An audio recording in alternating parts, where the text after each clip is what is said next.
Eagles Entertainment. With the 10th pick in the 2021 NFL Draft, the Philadelphia Eagles select. You're listening to the Journey to the Draft podcast.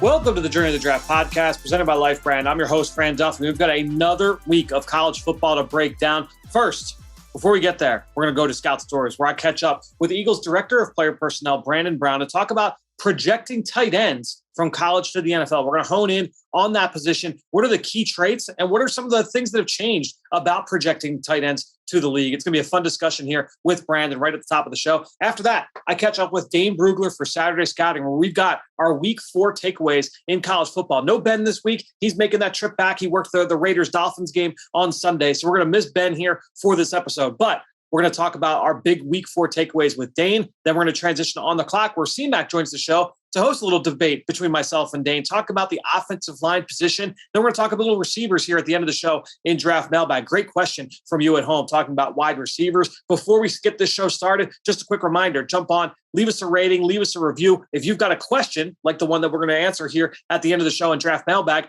that is the place to do it. Go on to Apple Podcasts, leave us the question right there in the comment box, and we will get to it here on an upcoming show. This question is about trying to rank receivers at that position. Who are the top 3 guys and who else could make some noise and hear their name called in that area? So it's a great question. If you've got something like that, or if you've got a mock draft you want us to break down, that's the best way to reach us. And it's the best way to throw us your support. I appreciate everybody that has done that lately. That said, let's get this show rolling. I'm excited to dig into this conversation with Eagles Director of Player Personnel, Brandon Brown, to talk about tight ends.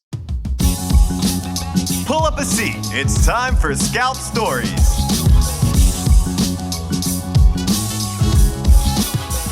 All right, well, excited to talk about the tight end position here with Brandon Brown here for Scout Stories, Eagles Director of Player Personnel. Brandon, thanks so much for joining us here on the show. Fran, pleasure to be on the podcast, and thanks for having me. All right, so let's talk about the tight end spot, because it's an ever-evolving position. I think that the evolution, I don't know if it's going to continue here, but we've seen it change over the last decade. What is it that makes it so tough to be able to evaluate and project college players going to the NFL? Yeah, Fran, I think you kind of alluded to it a little bit as your opening, where these college tight ends are getting so much more athletic than maybe you call it 10, 15 years ago, where, the hardest part to project is, hey, what can they do in line as a blocker? Because one, they're increasing in the pass catching role and the versatility of these guys in college.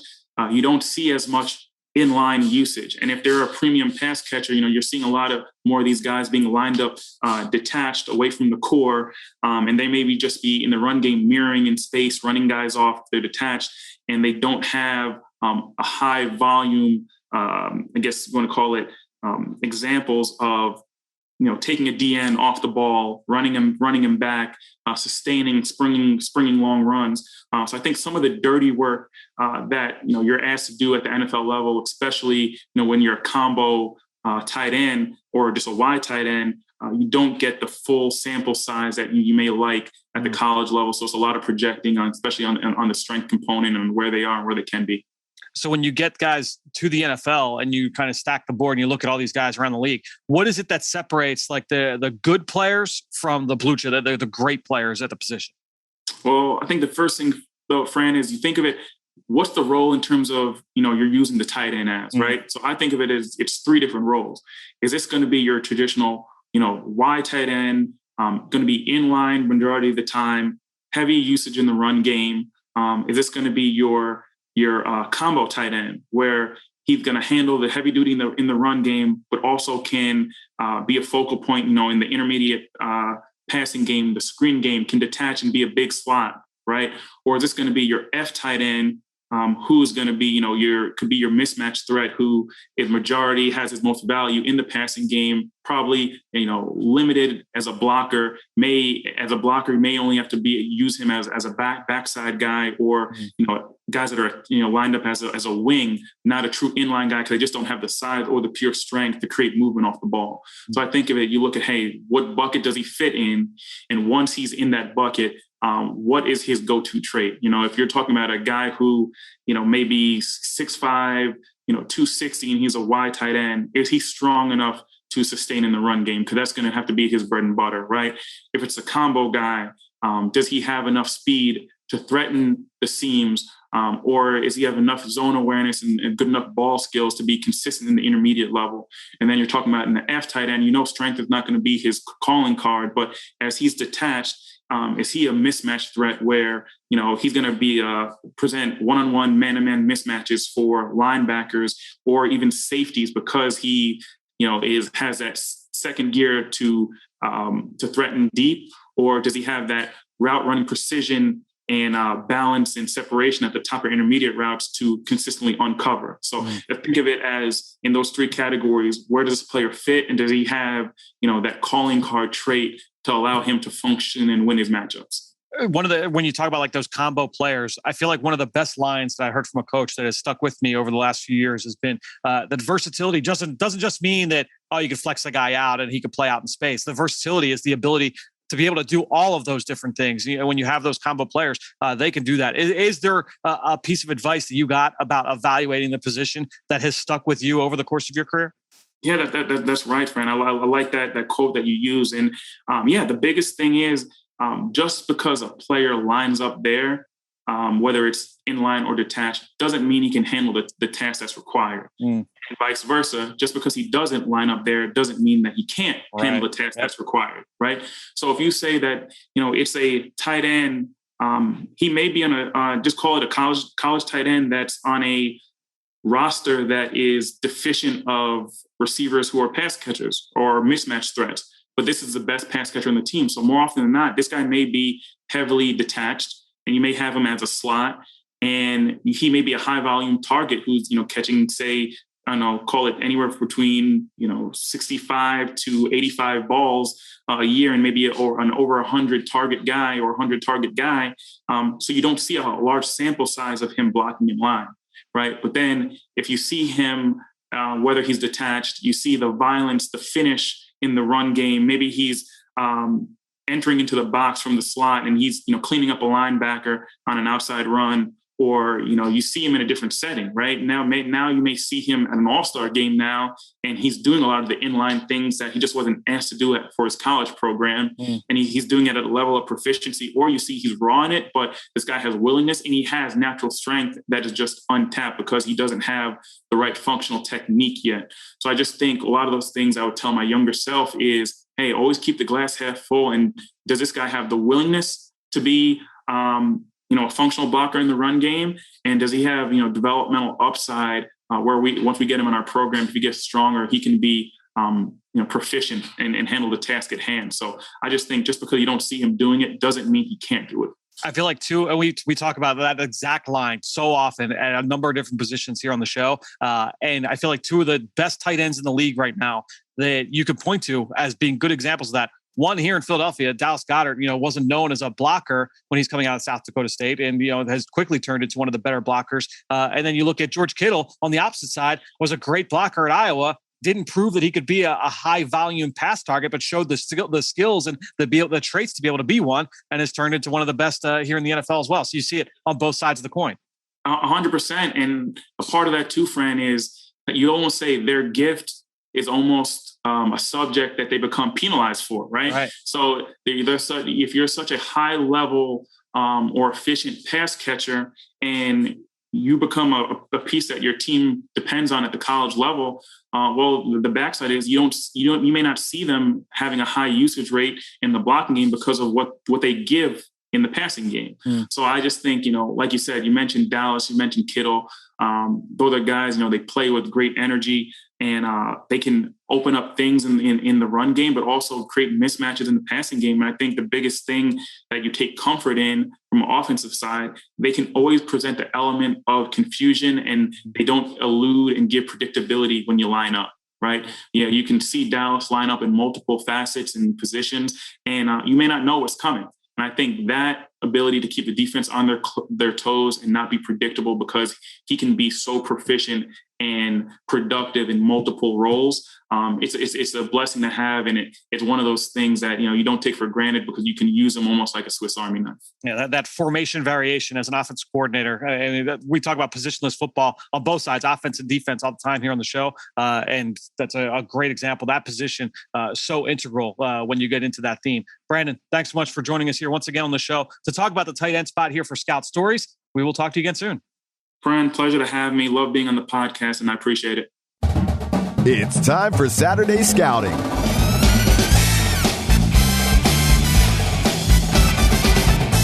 All right, let's get into this week in college football as I welcome in Dane Brugler for Saturday Scouting. And Dane, I guess before we get into this weekend, I want to talk to you about a piece that you did late last week over on The Athletic, where you highlighted transfers that have seen their stock rise, their star get a little bit brighter so far through the first couple of weeks of college football. Who are a couple guys, I guess, from doing that piece? And for everybody who hasn't seen it yet, make sure you go check it out over on The Athletic. Who are a couple guys that really stood out to you when you were doing that work and seeing who exactly has helped themselves the most? Yeah, well, and it's interesting because I left it up to a few scouts. I reached out to 5 of them, and I said, just give me a guy who you think has really helped themselves. And they came back with a lot of interesting names, and I narrowed it down to 5.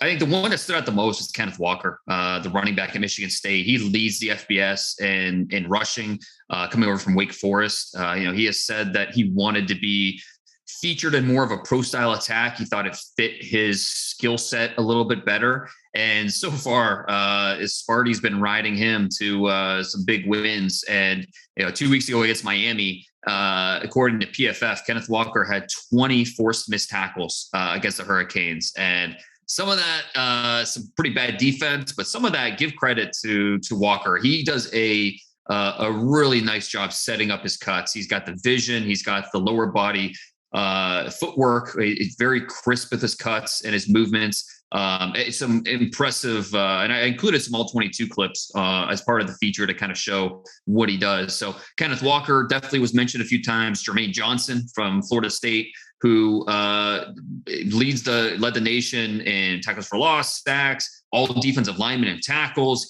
He through 3 games for Florida State had as many snaps as he did all of last year for Georgia. And that's really why he transferred, is because he was part of a heavy rotation. And now getting the chance to be the alpha, the guy for the Seminoles, has really helped him, his talent shine a little bit brighter. One other guy I wanted to mention, John Ridgway from Arkansas. And we'll be talking more about Arkansas here in a little bit. One of the better stories in college football this year. He transferred from Illinois State to be a nose tackle in that Arkansas 3-man front. And he's been really good. I mean, he creates movement at the point of attack. That poor Texas A&M tackle or center, really had few answers for Ridgway and his power. So he is I think when you look at the top 10 defensive tackles in the senior class this year, Ridgway's in there somewhere. I don't know where just yet, but he is definitely one of the top 10 senior defensive tackle prospects, I think, in the country. Kenneth Walker, I mean, that performance against Miami, very reminiscent of Javonte Williams last year against Miami, with all the broken tackles and just what the lack of their ability to get him to the ground. Walker has been really, really impressive so far. Whenever you turn on Sparty, and then Jermaine Johnson. I mean, we've got guests on the show every single week, and just talking about who has stood out so far. I think Jermaine Johnson has come up a couple of times. Is he a player? Like at the end of the day, like are we talking like potential day 2 for Jermaine Johnson? You think?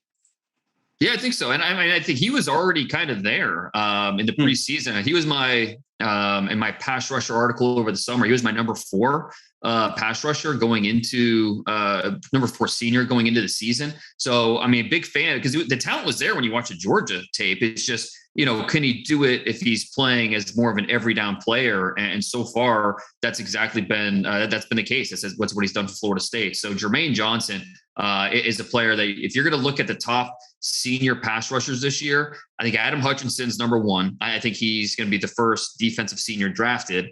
And then after that, it's that next tier, a bunch of guys kind of, jockeying for position. Adam Anderson from Georgia, Jeffrey Gunter from Coastal, and Jermaine Johnson right there in that group, trying to be that next senior defensive end drafted, probably somewhere in the top 75, top 80 picks.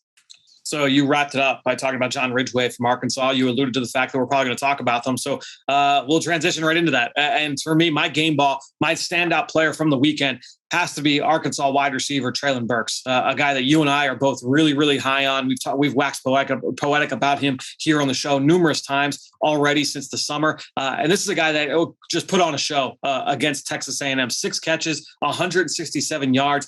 The big play that a lot of people are pointing to was the 85-yard touchdown on the fade route that on the right sideline. I mean, showing big-time juice for a guy who's, 6'3", 220 pounds. But then also, I mean, he had the crazy diving catch on the over route. He's had highlights each and every game. I mean, he had a 90-plus yard touchdown a week ago. This is a guy who just consistently makes plays. It's not just the gadget yards after catch, but his ability to make plays at all 3 levels of the field really, really stands out. Treylon Burks, man, I mean, lock for the first round. If he were to come out of it, it certainly seems like it's tracking that way. I mean, he's the size of a linebacker, and he's going to run really, really well. Does he need to get better as a route runner? Yes. Does he need to get better, just a more consistent hands catcher? Yes. So he'll have these highlight grabs and then drop some easy ones. So needs to be a little bit more consistent with the details of the position. But how can you not just really love the uniqueness of how he plays the position, what he brings to the field, how he can impact your offense? And you mentioned his production from Saturday. I think all of that came in the first half. Right. As their quarterback was hurt in the second half, they relied on the run game. He's a unique wide receiver prospect, and it's an interesting wide receiver year. With it's not going to be as top heavy as it has been the last few years. But we've got guys like Treylon Burks and, the 2 studs at Ohio State and, guys that are really, really interesting and bring a unique package of skills. And it'll come down to what type of player you're looking for, for these wide receivers, because they all offer something a little bit different. I mean, and I want to give a quick shout out to our listeners of the show too, because as Treylon Burks was making it rain against A&M, my mentions were just like blowing up with Fran. Did you see that play? Fran, did you see that play? And I was actually at a wedding on Saturday night. So I'm just following along and just following as many highlights as I can. They had a TV at the wedding. But then just seeing my phone light up with people saying, Fran, look at that catch. Did you see the highlight from Treylon Burks? Shout out to the listeners here for the journey. And I was getting the same thing because I know over the summer I struggled with, where to put him on my early top 50 board because he's so different. And so, he's size of a linebacker. So, is that guy really going to go in the first round? And, the more I watch, I'm just, he's too good. So I ended up putting him 15 overall, fairly high. And so far, I mean, he has made me not regret putting him as high as I did. All right. Who got your game ball this week? Sticking with the Razorbacks. I'm going with Trey Williams on the edge, rushing off the edge. His performance on Saturday is the type of performance that I think can take a priority free agent and push him into draftable territory. He finished with 4 tackles, 2 sacks. The box score does not do him justice at all. Consistently in the backfield, affecting the quarterback, creating issues for that offense. 2 weeks ago, after Arkansas just dismantled Texas, I gave my game ball to the Arkansas defense as a whole, really just talking about the linebackers. But that defensive line really showed up in a big way against A&M. Williams, he's big and strong. He's 6'5", 255 pounds, not really explosive, and he's not going to run exceptionally well. 255 pounds, he might run a 4.8, but he's so good at running or rushing downhill. So he creates that powerful momentum. He's got heavy hands. In the second half, he went up against Kenyon Green. They moved him from right guard to left tackle, and Williams was absolutely dominant in that matchup. So, in Green's defense, he doesn't have many reps at left tackle, playing mostly right tackle this year. They played him right guard this game, but still a feather in the cap for Williams that he was able to have that type of success against a player with Green's talent. So, wanted to shout out Trey Williams in the outstanding performance he had against that A&M offense. People may remember Mizzou for a long time kept churning out these pass rushers, right? Mizzou was just putting out defensive ends in the league. And the head coach, previously the defensive coordinator, previously the defensive line coach for Mizzou was Barry Odom, who's now the defensive coordinator for Arkansas. So not surprising at all to see that level of production coming from that defensive front. You've already talked about 2 of them here so far today. Let's go to our one. Sorry, Trey Williams, a Mizzou transfer. So yep, that's exactly right. Yep, exactly. Right. He's a grad transfer guy, or he was a 6th-year senior, right? He's one of the super seniors. I have to go back and check. Yeah, I believe he got the extra year. He's a Columbia native. So I mean, he's a guy that was Mizzou, and then he's really shining with this as being a transfer. All right, let's get to our one-play takeaway. And obviously that big touchdown by Treylon Burks, that was a big one. But I'm going to go with another receiver, a guy that we have talked about a little bit here on the show. That's Hawaii's Calvin Turner, who had a ridiculous play down. It was a high red zone. He took a jet sweep against New Mexico State, who they shut the door on it. It was going from right to left. He stuck his foot in the ground, worked reverse, ended up going back the other side, ended up scoring on the play. Just ridiculous dynamic playmaking ability that, you're probably not going to see that in the NFL, but just the fact that he's got that in him, he's got that level of twitch, he's got that vision in the open field, and then the speed to run away from the defense. What he'll see in the NFL a little bit different than New Mexico State, but Calvin Turner, a guy we've talked about a little bit here. He's been a running back, wide receiver hybrid, and certainly has that gadget type of skill set, kind of showing that off for Hawaii in the game against Mexico State. No, that's a really good one. I'm going to go with Devin Lloyd and his interception against Washington State. Lloyd all over the front seven. We talked about it before. On this interception, he was on the edge, kind of gave a look like he was going to blitz, but then he kind of steps back for a minute and he quickly reads that wide receiver screen, found the passing lane, tipped the ball to himself. He's able to dive, finish the interception. He finished with 8 tackles, 3 tackles for loss, a sack. But the recognition and the athleticism that he showed on that interception, that's exactly what NFL scouts are writing in their reports and why I think he's a top senior linebacker this year. I tweeted out the clip on Twitter earlier this morning. He's a really unique player with the way he affects the game.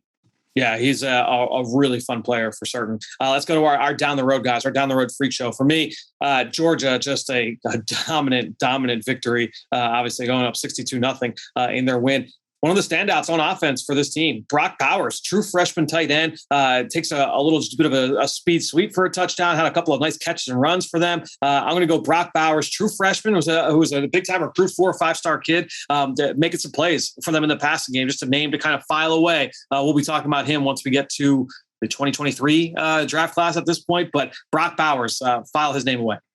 Well, 2024, right? He's a true freshman. Freshman, yeah. But yeah, that's right. 2024. Jeez, you're right. He was watching that some of the clips of that game. His body control is really, really impressive for a true freshman. I'm going to keep it in the SEC. I'm going to go LSU. Kayshon Boutte. He added 2 more touchdowns against Mississippi State on Saturday. He leads college football, or tied for the lead in college football with 8 receiving touchdowns. No one in the SEC has more than 4. So this guy's got double that. Outstanding catch and run receiver, strong hands, decisive routes. Only a true sophomore, but he'll be in that conversation to be, wide receiver 1 in the 2023 class. You saw like the flashes last year. Obviously, the quarterback situation was very much in flux a year ago. But it's been good to see him take that next step this year, where it wasn't like a flash in the pan as a true freshman. He has taken the next step and has become easily one of the best receivers in the country. Yeah, he's been fantastic. And the LSU quarterback situation, still a little unsettled. But when you got a talent like Boutte, you're able to do some things. All right, let's go to our film room recap here. Player that we've studied on film that has caught our eye over the last week. I'll let you kick things off on this one. So I get a lot of questions about Rasheed Walker from Penn State, the offensive tackle, left tackle. And so I wanted to go back. I watched him over the summer, and I wanted to go back and watch his first 3 or 4 games this year to see how he's done. I didn't love him based on the summer. And, to be honest, I'm still kind of struggling to see that first-round player that some people have kind of stamped him as. His tape against Wisconsin was below average. Against Auburn, it was very up and down. So there's plenty to like about him. He's quick out of his stance. He can sink. He can open his hips. He can redirect defenders. But the negative notes, he really struggles to play under control. His punch timing is inconsistent. It really makes it tough for him to stay connected. He's a hard outside setter, meaning he's late to react for some of those inside moves. And then too often he's sacrificing his balance and just losing his bearing. So with Walker, there's clear talent, but he just doesn't play controlled. And that is something that NFL rushers can expose pretty quickly. One scout that I talked to about him compared him to Greg Little, who was a top 40 pick, but it didn't last very long in Carolina. I'm going to be eager to revisit Walker later this season to see if he's playing any bit better, if he's playing more under control, because I think that's really going to determine ultimately where he's going to be drafted. I stayed in the Big Ten, and I ended up going with Jeremy Ruckert, the Ohio State tight end, who I watched for the first couple of games from this season. Watched the Oregon game and watched the Minnesota game. And number one, I mean, right away you see a projectable player because of him as a blocker. I mean, right away you say, okay, he could be a serviceable starter for half the teams in the NFL because of what he does at the point of attack in the run game, and he's also a really good pass protector. So I think, but just that alone, you say, okay, like this guy has starting potential. And then you get into him as a receiver. And I'll tell you what, Dane, like he ran some sharp routes. He could snap off the top of breaks. I think he's got a little bit more juice than people give him credit for because of how good he is as a blocker. It's almost like looking at Tommy Tremble last year, where it's like, all right, well, the production not quite there, but he's got traits to be a good pass catcher. He's got traits to be productive in the pass game. It just comes down to usage. And obviously the extreme example of that was George Kittle coming out of Iowa, right? But there are plenty of examples of guys that, man, maybe they finished their final season on campus and they had 17 catches, but then they go to the NFL and you see them a couple of years later and they're racking up, 40, 50 catches. I think that he's got that kind of skill set to certainly be a 3-down player, but I love just watching this guy get after it as a blocker. Easy to see. High floor player, and now it's just a matter of what the ceiling is.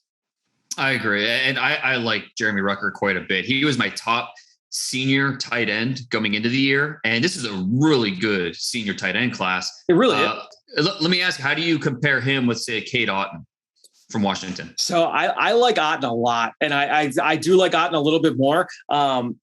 Because I really like Otton. I think Otton's got the ability to be a 3-down player for certain. Whereas Ruckert, because that's like with Otton, we see him be kind of a focal point on offense. I mean, he had 18 catches last year, but it was in 3 games that they played out at Washington. I'm interested to kind of dig more into the film out west from this fall. But I think when you look at him and Ruckert, I think it's very, very similar. I liked both players a lot. I just like Otton a little bit more. Yeah, no, I think when looking at these tight ends, I've got Otton and Ruckert kind of at the top. I'm trying to decide between those two guys. Charlie Kohler from Iowa State, just below those two. And then Jake Ferguson, Trey McBride behind them. So that's 5 senior tight ends. All 5 could end up being top 100, top 120 picks. I mean, they have a future at the next level. So it's a really deep senior tight end class. And I mean, James Mitchell, I think could have been in that discussion too. He just obviously had the injury now out for the season. So that'll impact his value. But you look at McBride, we talked about him late last week here on the show. Jake Ferguson from Wisconsin has been a big time weapon. I mean, kind of an interesting wild card, Grant Calcaterra down at SMU. It's a really interesting senior group. And that's not even counting like Jalen Weidermeyer down at A&M and like some of the underclassmen that can help fill this class out. Mike Martinez, down at UCLA.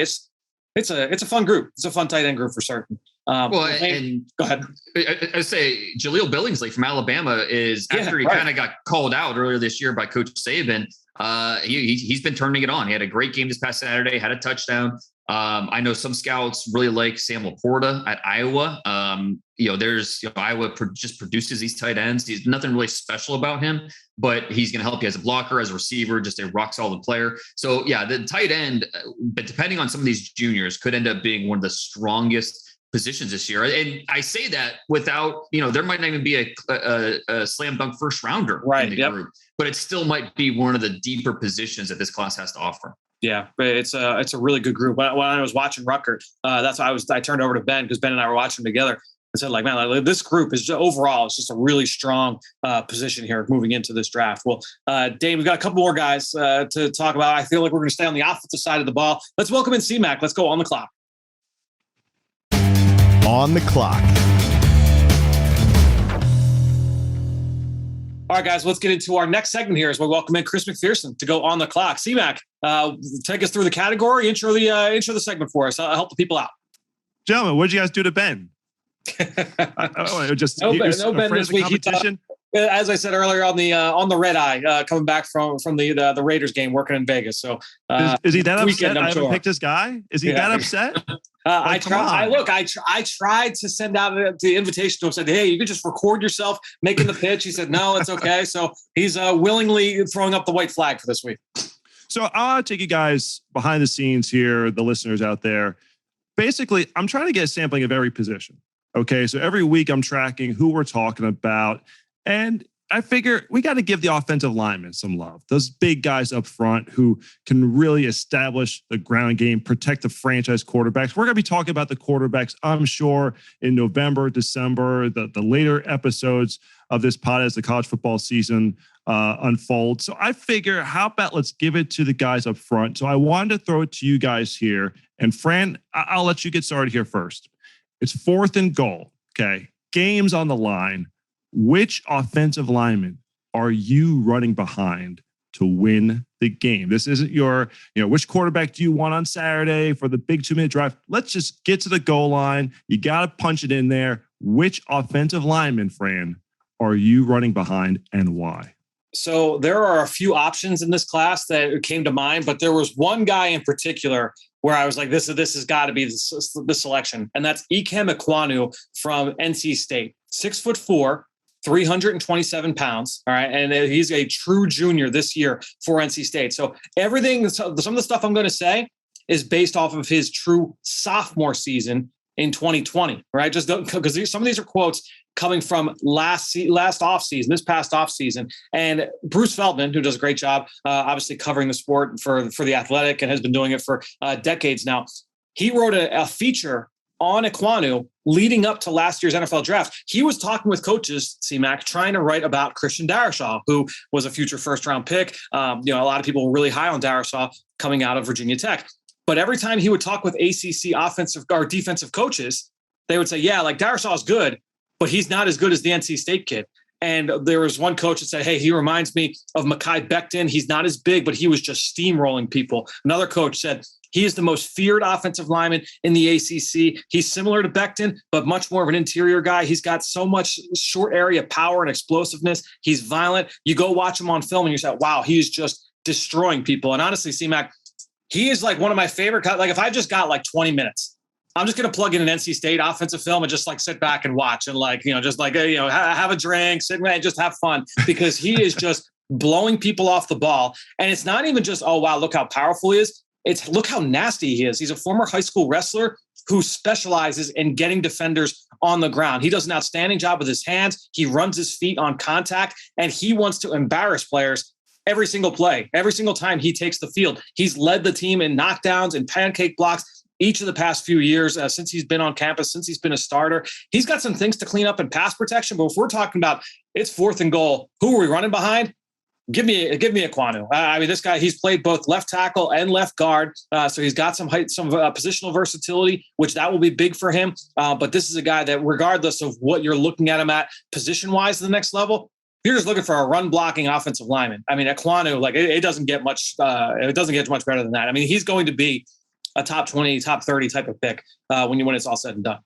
Sounds beautiful. That's the thing. You want a guy who who loves the game, is going to be nasty, and you don't have to worry about any of those intangible stuff that you could throw him out there on day one. And at the very least, he's going to be mauling people along the line of scrimmage. So run the name by me again. Ekwonu. So it's Ikem, I-K-E-M, Ekwonu, which is E-K-W-O-N-U. His twin brother was a big-time linebacker coming out of high school. So it was two twins coming out, and he was the big recruit. And he got recruited. He was a 4-star recruit. Everybody wanted him. Notre Dame threw it, and he actually ended up going to Notre Dame. But it was like, oh, we're going to throw Ikem an offer just because so we can try and get the brother. He went to the school that knew that they wanted him, and NC State they went after him as an offensive lineman, and so that's why he ended up going to a different school than his brother. But I mean, this kid, C-Mac, when I tell you, this guy is fun to watch. Even if you know nothing about offensive line play, if you've never watched before, you watch him, this guy's an ass kicker. He gets after it. I like it. Strong open. I like the fact there at the end that he was willing to go off on his own path, knowing that I don't want to just be the throw in, we'll offer him just, because we want the brother. He's like, I'll make my own path, pave my own lane here. So, Ben, how about you? Oh, that's right. He's not here. So I guess we'll go to Dane here to finish this off. So strong opening salvo from Fran. Only one person to beat this week, Dane. What you got for us?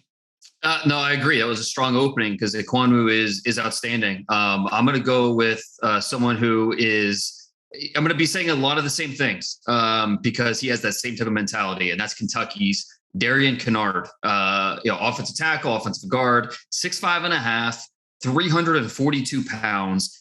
huge bear claw hands, over 11-inch hands, almost 35-inch arms. He's now in his 4th season as a starter for Kentucky. And it's no coincidence. When you look at Kentucky's success in the run game the last 4 years, it's because a big part of it's because of Canard. And he became a starter as a freshman. And so let's go back over the years. 2018, that's Canard's freshman year. Benny Snell rushes for almost 1,500 yards, becomes the school's all-time leading rusher. 2019, Canard's a sophomore. Lynn Bowden, the Wildcat quarterback, rushes for 1,500 yards, leads the SEC. Last year in 2020, Kentucky, they used more of a committee approach. They ranked 2nd in the SEC in rushing yards, just behind Alabama, who played 2 more games than Kentucky did. Canard decides to come back for a senior year. He really wants to show he's a first-round pick. He's probably on the cusp if he came out as a junior, late first, early second. Comes back, wants to be that for sure first-round pick. Okay, well, who leads the SEC in rushing through 4 weeks? That's Kentucky's Christopher Rodriguez, 522 yards. That ranks 3rd most in college football. So all 4 years, Kentucky's identity has been run the ball because they have a guy like Darian Canard. And I think it's tough to quantify production for offensive linemen, but you just look at the run game success, and a lot of that's going behind Canard. He does a great job creating movement at the point of attack. He uses his heavy hands to overwhelm defenders. He can flip his hips, seal run lanes. He can torque defenders from his path. Not the most refined player, but when you have that type of grip strength and just that mauling mentality, you have a guy like Canard who's going to manhandle everything in his way. So 4th and goal, I'm running behind Kentucky right tackle Darian Canard. Love it right there. Fran, to go back to Equano for a second, where is he slated to go? Not that this will necessarily make it, but where is he projected to go in the draft? I think approximately. Yeah, I think most mock drafts right now, Dane, correct me if I'm wrong, I think most mock drafts had him like, middle round 1. It seems that seems to be kind of there are some that'll have him a little bit higher in the top 15. There are some where it's like late round 1 or falls out, but it seems like the median is somewhere middle of round 1. In my preseason top 50 board, Equano is number 32 and Canard is number 34. So I had him. I look at them pretty similar as prospects. Both guys could easily go first round. This is a tough one because I love the pictures you've painted, not just with the guy, but like Dane took the team success route. Fran really went into the player himself. So really, really tough argument here. So let's see. So you have them ranked closely in your preseason top 50. You say they're both going to be, those late first, early second round guys. So 2 outstanding selections, 2 guys I wouldn't want to mess with whatsoever. I'm going to give this one to Fran. I think he got the last one. I think he'll get 2 in a row. And this is really a split in hairs argument. I think I like the fact he went more into the guy, but I hear the success that Canard has brought to Kentucky, and that basically it's just it doesn't matter who's at running back. It's, these guys have gone on to the pros and not had outstanding careers, but they did so against top competition in the SEC, and largely because of that great offensive line anchored by Canard. So great arguments either way. Again, like I said, I'm just picturing a smaller version of Mekhi Becton, and Fran, we got to see Becton up close at those joint practices. Yeah, that's a man that when he puts it all together, and I know the Eagles players, I know he didn't practice the second day because I think he suffered a concussion, but the Eagles players were saying after that first practice, when that boy puts it together, he's going to be something. So some high praise there. So nice little comparison there. So I'll go Fran with this one here. So Ben, a close second. Dane just going to bring up the rear this week. See, I've always said you were smart. Thanks so much for joining us here on the Journey to the Draft podcast. We will talk to you next week. Now it's time to hear from you, the fans, in the Draft Mailbag. Well, great stuff there from both Chris McPherson and Dane Brugler. As always, great stuff from both those guys. We'll talk to them next week. Now, let's wrap the show up with our Draft Mailbag, where, again, the best way to throw us your support is to go on Apple Podcasts or Stitcher. Leave us a rating, leave us a comment. And if you've got a question, that's the best place to reach us. We're going to reach out now to JD Sports, who went onto our Apple Podcast page and left us a question saying, Fran, I've got my top 3 wide receivers listed as Treylon Burks from Arkansas, Chris Olave from Ohio State at number 2, Justin Ross from Clemson at number 3. How would you separate those three guys, and how do they compare and contrast to each other? And then lastly, who could be a guy that could potentially climb in to that top three discussion? So JD, it's a great question. And I think when you look at those three players in particular, it's kind of contrasting skill sets. So I think it ultimately will come down to how teams view them fitting into their scheme. Treylon Burks he's so interesting because he's kind of like that Swiss Army knife, right? He can be used in so many different ways, but I think his yards after catch ability at 6'3", we talked about him earlier in the show, so we don't need to dive too deep into the skill set, but at 6'3", 220 pounds, to run the way that he does, and the way that he carries the football in the open field, he can run through you or run past you. I think that that's a skill set that you could really use. If you have a yards after catch focused offense, if you like to use your wide receivers as blockers and you have a lot of misdirection and play action, those Shanahan style teams, Treylon Burks is a great fit for that kind of a system. Or if you're a quick RPO offense, you want to get the ball out of the quarterback's hands fast and get them to the receivers, Treylon Burks, a great fit there. Chris Olave,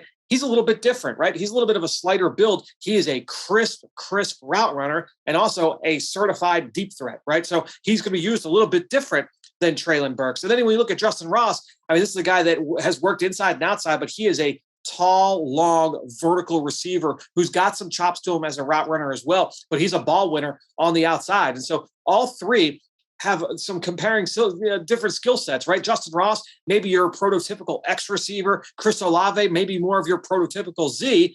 And Trey Burks is kind of like that big slot, could be an X, could be a Z. He can be, again, that Swiss Army knife type of player. So I think with all three guys, you could make the argument for them being a wide receiver one. Justin Ross has that wild card with the medical concern, right? So that's the one thing there. But I think when you look at all three of those players, you could make the argument for any of them being wide receiver one, just as well as any of the others. So it's a really interesting question. And I think it's what makes that wide receiver position so fun. As far as the second part with what you said about who's someone that could climb up into there, obviously Garrett Wilson is a player that a lot of people are really high on from Ohio State.